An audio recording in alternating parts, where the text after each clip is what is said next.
اعوذ باللہ من الشیطان الرجیم بسم اللہ الرحمن الرحیم۔ معزز ناظرین السلام علیکم ورحمۃ اللہ وبرکاتہ۔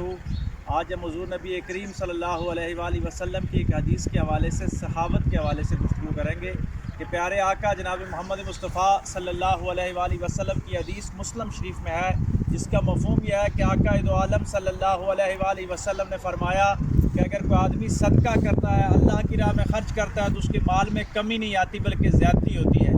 بظاہر کم ہو رہا ہوتا ہے اس کا مال، لیکن باطنی طور پہ زیادہ ہو رہا ہوتا ہے۔ اللہ تبارک و تعالیٰ روحانی طور پہ اور مادی طور پہ اس کو زیادہ مال عطا فرما رہے ہوتے ہیں۔ اور پھر حضور علیہ الصلوۃ والسلام نے فرمایا کہ اگر کوئی شخص عاجزی اختیار کرتا ہے، کسی کے لیے تواضع اختیار کرتا ہے، کسی کو معاف کرتا ہے، تو اللہ تبارک و تعالیٰ اس کی عزت میں اضافہ فرما دیتا ہے۔ بظاہر ہم سمجھتے ہیں کہ ہم اگر کسی کو معاف کر دیں گے تو ہماری معافی کی وجہ سے ہو سکتا ہے ہماری عزت کم ہو جائے گی، ہم جھک جائیں گے تو ہماری عزت کم ہو جائے گی، لیکن نہیں، حضور علیہ الصلوۃ والسلام نے فرمایا کہ اگر کوئی آدمی عاجزی اختیار کرتا ہے تو اللہ تبارک و تعالیٰ اس کی عزت میں مزید اضافہ فرما دیتے ہیں۔ اللہ تبارک و تعالیٰ ہمیں خیر کی بات کو آگے پھیلانے کی توفیق عطا فرمائے۔ جزاک اللہ۔